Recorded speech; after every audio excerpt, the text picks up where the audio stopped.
Welcome, everyone, to another episode of the Hashtags and Habits podcast. My name is Danny White, and today I am happy to welcome my friend Bridgette Moody to the podcast stage. Bridgette has an impressive career spanning over 3 decades, encompassing a wealth of corporate and nonprofit experience. Her extensive business and project management background is reinforced by her academic accomplishments, including a Bachelor of Science degree in Business Administration with a specialized focus in project management. She is also a distinguished certified and commissioned transformational coach and strategic management consultant. Welcome, Bridgette. Thank you for joining me today. Well, hi, Danny. Thank you for having me. It's good to be here. Awesome. So glad to have you. You've been in both the corporate and entrepreneurial worlds for a long time now. hmm So Yes, how yes, did yes. you make the transition from like corporate to starting your own business? Like, how has that experience been? Oh my goodness. Well, Danny, it started out I was doing both, and it was a tall task. It was a real, real tall glass of water. Yeah. But what I thought was that, um, and as I went along, I learned more things. But I just had this entrepreneur spirit from early on, probably early 20s, and I began to do little things on the side. It was always something I was doing. I tried Mary Kay, I did jewelry, there was always something. I always had this affinity for wanting to do something for myself, and at that time not really having the knowledge that I have now and the wherewithal to push forward, to press in, to really Mhm. pursue something on a more solid foundation, something more rooted, something more grounded, something that was going to be more impactful and customer focused in that regard. And I found what I did find out in starting early is I found out what I liked and I found out what I didn't like. Right. And so, and that's why I can say to people now it's so important to be clear and understand your lane, because I tried to do things to make money, but it wasn't my lane. So I didn't stay with it. I didn't stick with it because it wasn't the thing that I enjoyed doing. And so, as I was a professional, I was a project manager, change management, all these different areas that went along with organizational structure and administrative savviness. Mhm. Um, I learned that that was my piece. That was my sweet spot. And so when I determined that, I began to build on it. And so 8 years, for about 8 years, I started about 2013. I started working on this consulting piece. Added in the coach piece as I went along because it was necessary. But I tell you, I would see clients in the mornings before I started my shift, and then, in the afternoon, sometimes during lunch. That's how I built my business, and that's how I would see people based on their time zone, wherever they were, and even on weekends. So Saturdays was a work day, and so it was something to do, you know, um, over time, because it was like working two full-time jobs. Mhm. And then eventually, the company I was working for in corporate had probably their fourth merger, and I was like, okay, I'm out. This is the last time I'm doing any more mergers. So when they offer and say, hey, your position's been eliminated, do you want to do this, that, and the other? I'm gonna be like, no, give me my funds, and I'm gonna move along and do my own thing. And so it's going on 4 years now. I've been 100% entrepreneur. I called myself a parapreneur. Um, all that time that I was doing both. And so now I am a 100% entrepreneur on my own. And it has been an awesome ride so far. Challenging. It has it's hard in these entrepreneur streets, right? Yes, yes, it very But much is. these streets don't ride easy. They're a little bumpy, but at the end of the day, it has been well worth it, and the Yeah. reward has been great. So that's kind of how I did it, and I just did it a little bit at a time, and I allow myself to have incremental growth. I didn't try to just jump into it all at once. That's awesome. So you talked about how you were working your corporate job and you started your business at the same time and you started doing things to become an entrepreneur, right? Mhm. A lot of that has to do with getting clear on like what it is that you like to do and what it is Yeah. that you're passionate about. So like how do you help people get a clear vision for what their business should be about. Like people who want to be entrepreneurial because Instagram and social media has made it look cute and fun and Yeah. that you get to Yeah. travel and take all these trips all the time. Yeah. But Yeah. how do you help people who want to become business owners or who might be in the beginning stages of being a business owner get clear on what it is they need to be doing? Well, one of the things I alluded to just a moment ago, and that was understanding your lane. I did a lot of Hmm. things, like I said, Mary Kay, jewelry, premier jewelry. That was a big thing back in the day. Yeah. However, what I learned with that was not my thing. I'm like, for Mary Kay, I'm not a makeup person, right? So I just don't do, I wear it periodic, but I'm not an everyday makeup person. So that's not something that I'm going to be able to. I wasn't just really into the shades and this and the color of that and this, and because that wasn't my lane. And so most times when you get clear about what your lane is, what you're called to, what your purpose is, that's Hmm. where you spend 95% of your time, even on a daily basis, because that's the thing you're drawn to. That's the thing that works for you with the least amount of effort. And so that's where I began to coach people, trying to understand, what is it that you enjoy doing? What do you love to do? Because Hmm. oftentimes the case is this: the thing that we were born to do, our innate ability, is the thing we run from because we don't think it's profitable. So we Right. don't enjoy doing it. And so, or we don't attempt to do it because we don't think we can be profitable with it. We don't think we can make money with it. And what Hmm. I learned, and matter of fact, it was my first client, and I was still a parapreneur at the time because I was still working corporate. But I was asked to do a job for a client. It was an event because I kind of did event, all of that kind of went into the organizational management, project management, that kind of thing. So the first opportunity that I had that really gave me solace in the fact that I was in the right lane, they had four projects, major projects that they had going on, or events that were culminating in less than a 6 month period, for which they called and asked for my assistance. And Hmm. so, not even knowing what I had the ability to do, once that particular opportunity yielded successful, I was very confident at that point that I was in the right lane.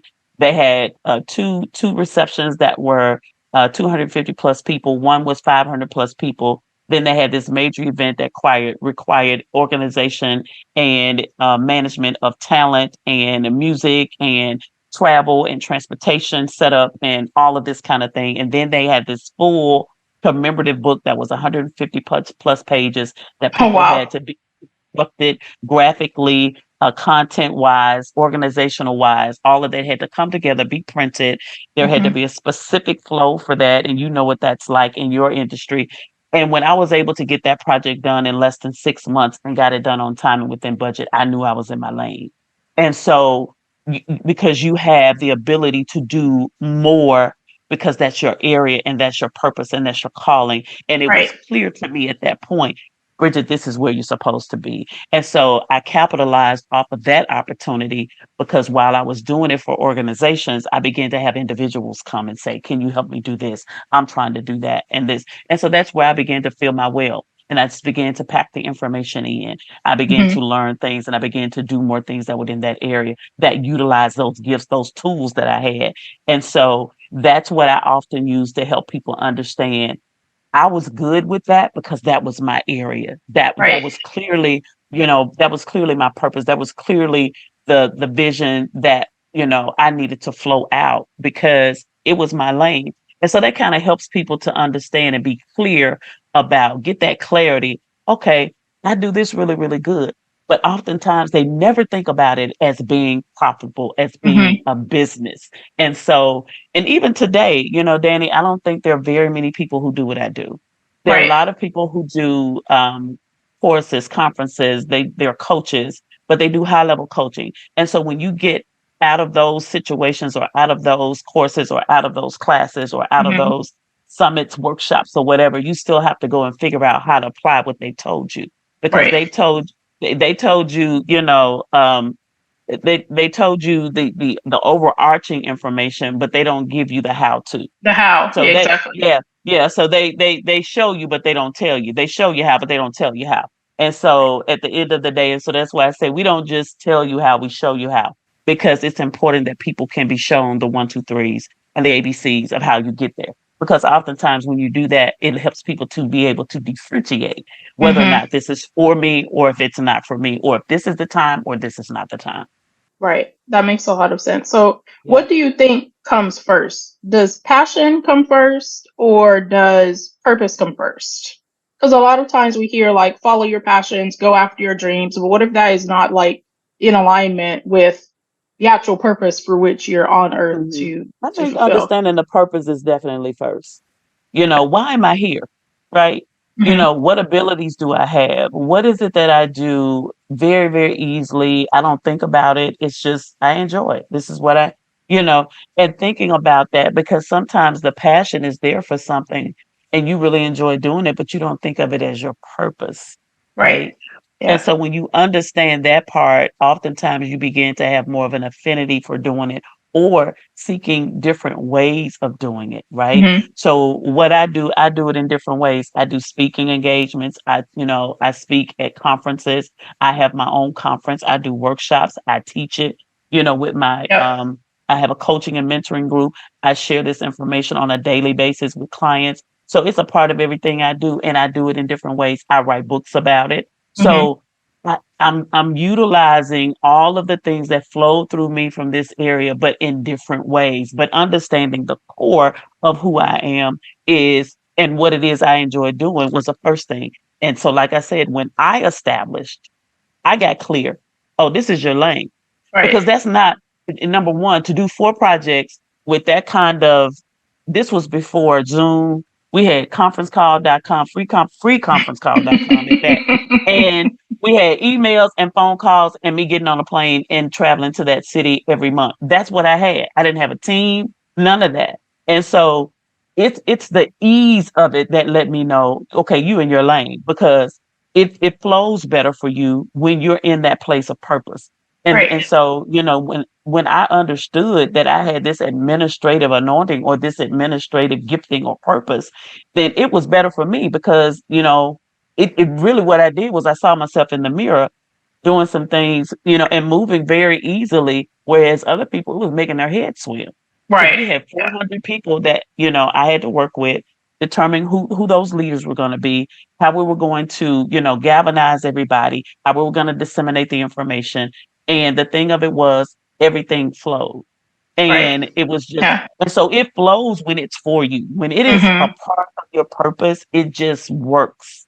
And it's easy. It's not a challenge. And so when we try to, it's like forcing a circle into a square peg when it just doesn't work, And so, but when it does work, it just lines up really, really easy and it's a real simple flow.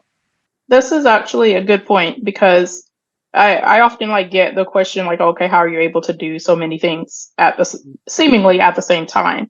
Yeah. And it's Yeah. that is the reason because it comes easy to me, right? Yes. So Hmm. what might take someone 30 days to do, well, I can do that in Absolutely. 3 hours and Yep. achieve a better result, right? So I Absolutely. think that's Yep. also one of the signs of like being of people knowing that they're in their purpose or knowing that Yes. what they're passionate about is the thing they should pursue. Is that Yes. it's an easy flow when you are doing that particular Hmm. thing and people around you recognize recognize that same thing. Yeah. Um, okay, so let's say that a business owner, they are clear on like what their vision is for their business. How do Hmm. they now go and align that to their business structure? Like how do they transfer what's in their head and their heart to what needs to be on paper, to the SOPs, to what other people Yeah. needs to be following?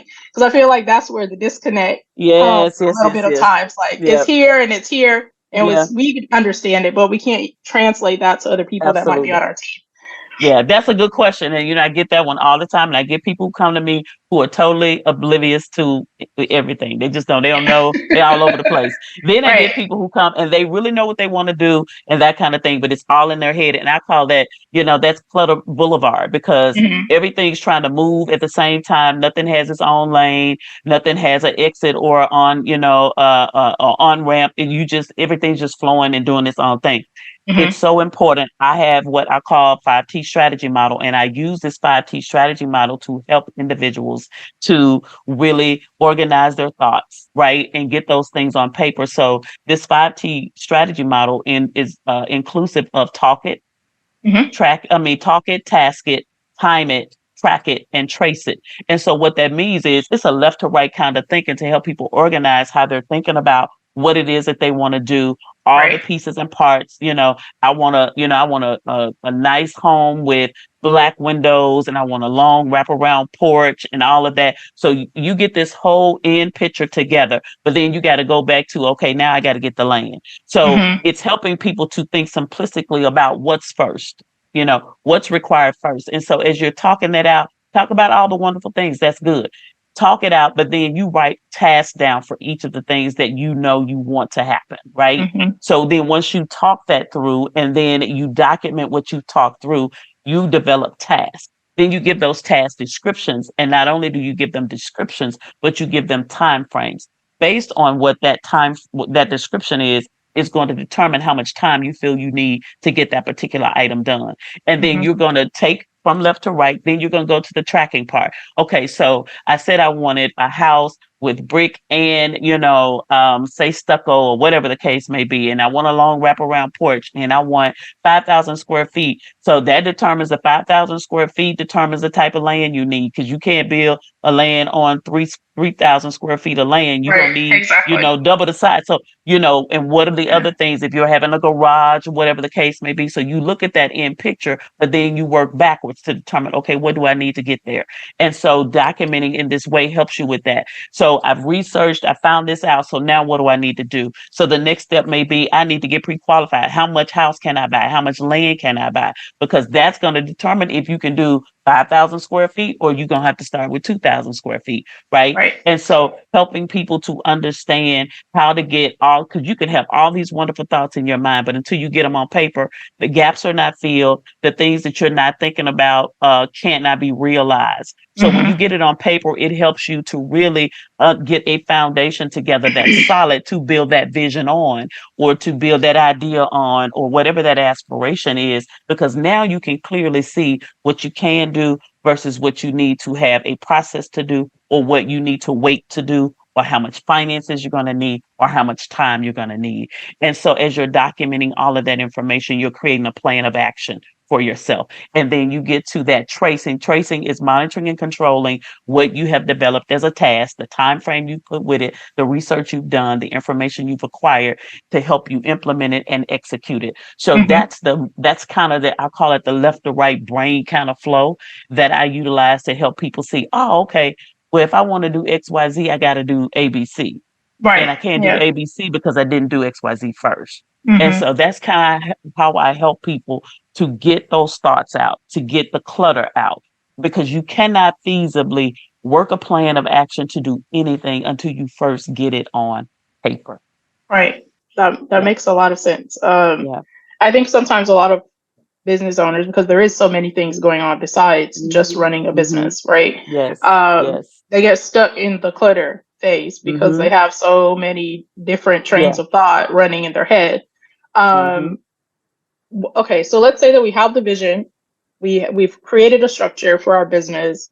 Hmm. How do we make sure that the culture of the business aligns to this vision? So you have like the statement that you always say that if you don't create a company culture, the people that you invite in, they're going to create it Hmm. for you. Hmm. How Hmm. do we make sure that the people we're inviting in to be part of our vision, part of our team, part of our business, that they also understand that this is the vision we're going after? Absolutely. So this is where you establish the culture, because as you're establishing what it is that you want, for instance, let's just keep using the house as the Hmm. example. So once you have created this end goal of what you want, and you're pulling this information together, knowing what type of, what your entryway is going to look like, how that's going to be set up. So for instance, when people come to your house, they're going to enter your house a particular way. It's the same thing for a business. When a person comes into your business, you're going to have documentation on how that business is set up, how it's Hmm. structured, right? What it is you do, what it is you don't do, what it is your end goal is, how you onboard customers or clients, what's your intake process, what we say when we respond to clients and what we do not say, how we, Right. how we communicate with clients, and, even content for emails, what we say, what we don't say, if a client, for instance, a client may come in and they're wanting to, for instance, they may want to do this whole drawn out kind of situation that's $100,000 budget, but they only have 50,000. Well, it's obvious. I don't care. At the end of the day, we're not going to promise somebody we can help you get that done when you don't even have the funds. You have a Right. $50,000 budget, so we're gonna have to work within the confines of that, and so that you never over promise and under deliver. Hmm. You want to under promise and over deliver. So you always give the client what is feasible to do, because we are results driven. And Right. so these things are important. And so culturally, a lot of times, especially small businesses, because we're trying to, establish ourselves and we want the business and we want to make the money, we'll bite Hmm. off more than we can chew and we don't establish a culture. So as a result of that, you may bring somebody into your business, and because you didn't establish the do's, the don'ts, how we do it, and what it is that we do not do, then that person may go after something that is not feasible for your company. And what it does is it sets you back, because it only takes one customer to be dissatisfied to say All that right. they're not competent to do what it is they told me they could do. So it's Hmm. so important to know what you have the ability to do and what you have the ability not to do. And Right. so all of those pieces and parts are important when it comes to, servicing your clients. And so this is why, the systems that I use are important, and having a system, having structure, knowing what kind of business you are, what kind of business you're not. So that's one of the first things, especially if a client is establishing a business. And it can even be writing a book, because writing a book is a business. And you have to know what is the end goal here. And that you have to have a strategy. So everybody goes through a strategy with my services, Hmm. and especially one-on-one clients. So even the coaching and mentoring group, there are things that we do, but my one-on-one clients, there's a structure, there's a strategy, and there's a system that I utilize for every client. And so that's one of the things that I've been just honing in on. This is important, because if you don't establish a culture for what you do, be it a solopreneur or a small business with employees, Hmm. people will bring their own, because they're going to do what it is that they know to do, and not what you have documented or structured for them to do. So having this structure, which is called an SOP, that's a standard operating procedure. And I say it like this: policy is what you do. Processes is how you do it, and procedures are the steps that you take to get it done. So if you think about whatever it is that you do, think about the business that you have. If that's making cupcakes, right? Hmm. This is Yeah. what we do. We make cupcakes. We can make cupcakes that are moist. What's our process for making cupcakes that are moist? We use this process, and we use yolks and not the yolk and the white of the egg. Right. Okay. So what are the steps we're gonna take to do that? We separate our Mhm. eggs, da da da da da. We sift our flour. We use a particular type of flour. So these are the procedures to get us to that end result of moist cupcakes, right? But if you don't do that, those cupcakes can be dry. You know, they would Yep. not have, you have to have a process and procedures for that cupcake to turn out the same way every time. So whether Right. you're doing cupcakes or you're doing processes and procedures, you need a step, a system, and a strategy, so that it has the same results no matter who you're dealing with, no matter who you're servicing, you get the same results every time. Absolutely. So, let's say that you're in the growth stage of a business and you're Hmm. now going to venture capitalists and you're ready to raise funds. How do you leverage your same vision Hmm. to go and attract investors and partners and even top talent in particular areas, the C suite especially, to Hmm. get on board with your business without them changing the vision of your business? Well, that's why it's important for you to document it, and for you to grow with that over time. So as your business takes on growth, you want to document what's happening. You want to get reviews of how you've been servicing your clients. You wanting to show success of your business. And so a lot of times when you're not, people think when you're not working with numbers or sales, particularly with products, that kind of thing. But you still have a product suite, even if it's a knowledge product, right? How many Right. clients you've serviced? How many of those clients are, successful clients? So even for me, my success rate is 98%. Hmm. So, out of all the clients that I've serviced, I've had one client that was, we didn't have a full success to the degree that the client felt it should have been successful. I felt like I followed the protocol for which I established, but that was an unsuccessful end result, in my opinion, and for the Yeah. client. So for me, it's 98%. Well, for me, that says, okay, you have something in place. If 98% of your customers have been satisfied customers. And Right. then, making sure that you're tracking how many people you're seeing, what kind of work are you doing, and that work, coming out successful. Then what are those clients doing based on the system you provided?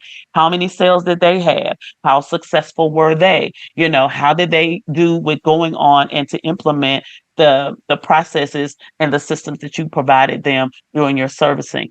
All of Hmm. those things are metrics, right? All of those, that information is, that documented information is important for your C-suites, for those that are interested in you having the ability to service them. So that's what I say to people, that regardless of what you're doing, whether it's candy apple cupcakes, freeze cups, or it's a course, Right. you follow the same process, making sure that, because the vision is for an appointed time and it continues to grow over time. So it's important that you document how you, because where I started in 2013 is not where I am now. And so there's Hmm. been a progression. And so it's important to maintain that. And so people that have left reviews from the earlier times, based on the people who are leaving reviews from this recent time, are a little different, but there's a different trajectory of where I have, catapulted and moved from that time until now. So the seasons change, but the building of your business doesn't. So capturing that vision along the way helps you to maintain the culture of it,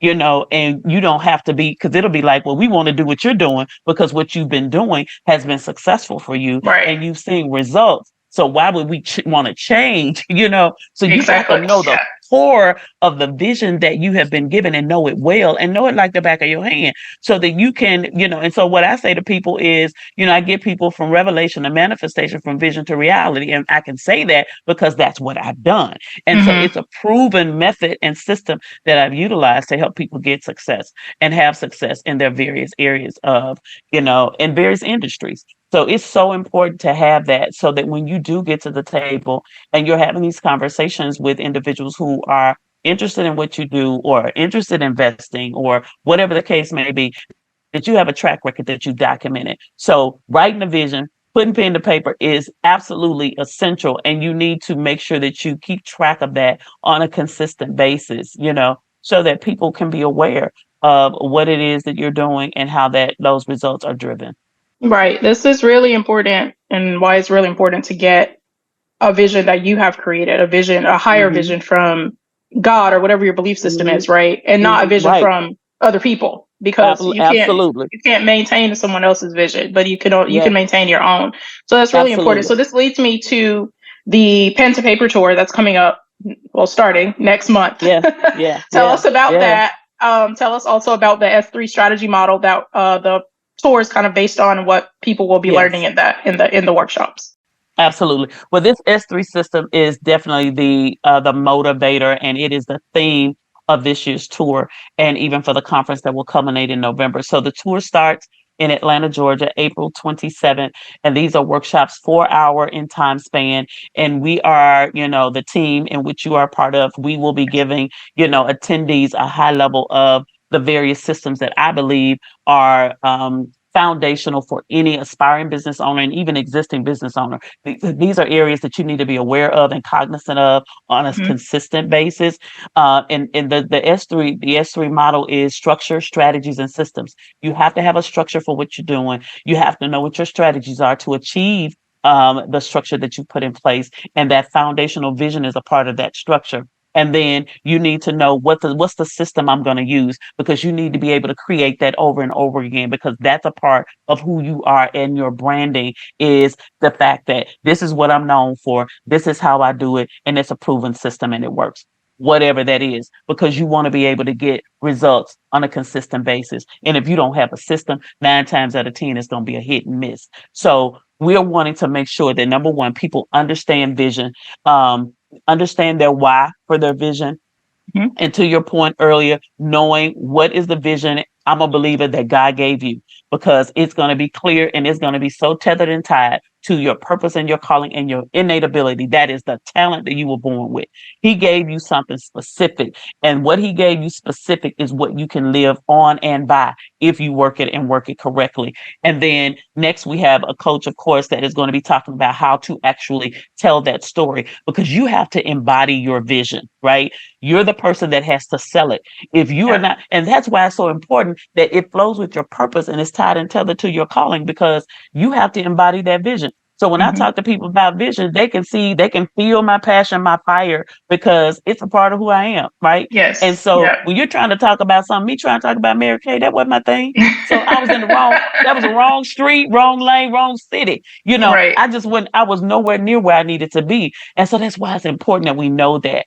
And so being able to tell that story and then know how to network with other people to massage that opportunity is important. So we have that. And then, of course, you got to know how to market it. And with small business owners, aspiring business owners, and people who are just getting out there, learning how to market and what's the best thing to do to get yourself moving, because that's Hmm. one of the most expensive areas of business is marketing, Oh yeah. because you have to be able to get yourself out there. And of course, I've been doing what I've been doing for a long time, and I've been investing time in different places, not just money, but time in groups. And so it's a lot of different pieces and parts that we have to, put together that envelops that whole picture. But you need to know the best way to do it. What's the best strategy for what you do, your product, so that you can market yourself. That's important, very, very important. And then, of course, we have how you show up, right? We have a fashion and image consultant that is going to be a part of this tour, because you want to dress the way you want to be addressed, and you want to address to express who you are as that particular visionary and business owner. So that's important, because when you show up to talk to a C-suite person, or you show up to present your business at, some type of conference or what, or present yourself, how you show up matters. And so Right. that's a key component. And it's just not the clothes, but it's your countenance, your character. All of those pieces and parts are part of you as your fashion statement or your image statement. And then, of course, we have the opportunity for a lot of persons that are not aware, and that's government contracting, because there are opportunities to have a flow of income for your business. But here Hmm. again, it goes back to having that structure in place. And if you Right. have that structure in place, have that documentation there, you can prepare yourself very easily to be on a trajectory for accomplishing opportunities for government contracting, which would give you a flow of income for your business, be it small, medium size, or whatever, but simply definitely for minorities and women-owned businesses. So that's the flow of content that we're going to be sharing across the country, and we're going to be in various cities, some of the major cities in the country. And so, like I said, we're going to be starting with Atlanta, Georgia, heading up then to Hampton Roads area. So that's Norfolk, Virginia, your Baltimore area. We also then have Las Vegas. So that is going to be center of the year in June. Then we'll head over to San Bernardino, California, and then kind of come back this way and head to Chicago, Illinois. Then we go to Portland, Oregon. So we're hitting all the corners of the country, northeast, Yep. northwest. So we're hitting all of it, southeast and southwest. And then we come back to Houston, Texas, and then we'll end up in DC, the nation's capital, in October. And so we have a couple other cities that are kind of in the wings. So if you're a person who is interested in hosting in all of these cities, we have people who have reached out to say, listen, I want to host a workshop. I want to Hmm. gather 25 people, and I want them to get this information. And so, of course, the workshop across the board is $97 until the week of the actual workshop. If there are seats left, they're $129 per person. And then, of course, we have the opportunity for you to, attend as many as you want. They're all on the same page. And then we culminate this tour in Dallas, Texas on November 1st and 2nd with a conference right here in the city, the heart of the city of Dallas, Texas. So that's the tour. That's what's happening. That's what we're doing. We're going to have fun doing it. We're excited about it. And we're excited about people getting this information and tapping into the opportunities that are out there. Yes, I am also excited about the tour as well. I'll be in a Yeah. couple of cities with you and the team. So if anyone is interested in registering, you can register at bridgettemoody.com/tour. All of the cities and locations, dates are all there. Register, bring your friends, bring your business partners, your coworkers, Absolutely. people who are interested in starting a business. This is a good starting point. for you Absolutely. and for them. So, Bridget, I want you to wrap up with a couple of insights, 3 to 5 minutes of your best Okay. advice for business. You've given us a lot of information, but just 3 to 5 minutes of like what you would tell a small business owner how they can get business vision and clarity. Sure. Well, number one, first of all, clarity. Clarity is key. We've been talking about it the entire, time. Clarity is so very important. Until you get clear about your vision, and I say this all the time, you can't see it until you see it. And what that means is, getting it on paper gives you a tangible connection to your vision. And so that's the whole premise of writing it down. And we go 3 levels deep on vision, especially in the conference. We'll give you a little bit of that on the tour, but we take our time to really massage that thought so that you understand if you're not clear, customers won't be clear and confused buyers do not buy. And so it's important that you are super clear about what it is that you called and purpose to do and the lane that you should be driving in. And so when we're clear about that, we stay in our lane and we don't have these wrecks, we don't have these interferences because we know where we're supposed to be. And then if we're clear, we have confidence.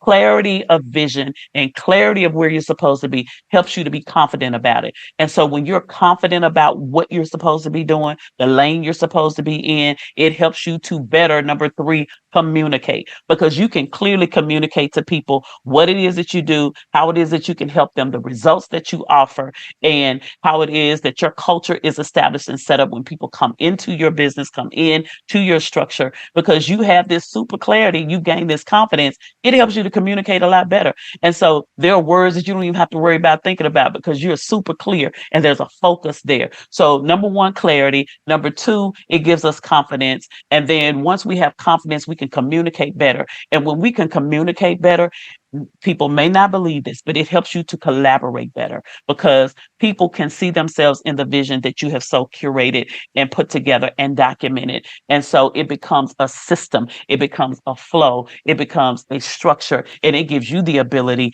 to have a strategy by which to scale and grow your business. So it's so important. Those 4 C's: clarity, confidence, communication, and collaboration, and they all work together because as soon as you get that clarity about your vision, your confidence builds. It does something to your confidence when you are clear about your vision. And once you gain that confidence, your communication gets just that more precise. And the more precise it gets and the more clear you are with communicating, people are they're going to want to collaborate with you. They're going to want to connect with you and figure out what is it that you're doing? How can I be a part of that? And that's all because of number one, clarity. So that would be, what I would share. And this is the thing that we're going to be sharing on this tour. And I think, the information that we're going to be sharing is going to give, and everything may not resonate with every person, but there's going to be something about what one of these presenters has to share and has to say that's going to resonate and bring clarity for you in a particular area. And when you get that clarity, it's going to give you another level of confidence. And from there, I'm telling you, it's going to begin to take off. So we're looking forward to being able to pour in and pour out those areas to help people, really see their vision more tangibly. I love it. Those of you who are interested in registering for the pen to paper tour, go to bridgettemoody.com/tour. That's BridgetteMoody.com/tour. The first stop is in Atlanta next month, April 27th. So we are all Yep, looking forward to seeing you there. You can absolutely. also connect with Bridget on Facebook, Instagram, LinkedIn. Are there any other platforms that you're on? And YouTube, on YouTube, YouTube. motivation and Okay. conversation. Yes, absolutely. Awesome. All right. Well, thank you so much, Bridget, for all of the insights you've provided us today. I'm Thank sure you. that someone is going to be blessed and encouraged and hopefully will implement what you have shared with Absolutely. us. Absolutely. Thank you so much. I appreciate you for having me. It's been amazing. Thanks, everyone, for listening. We'll see you next time.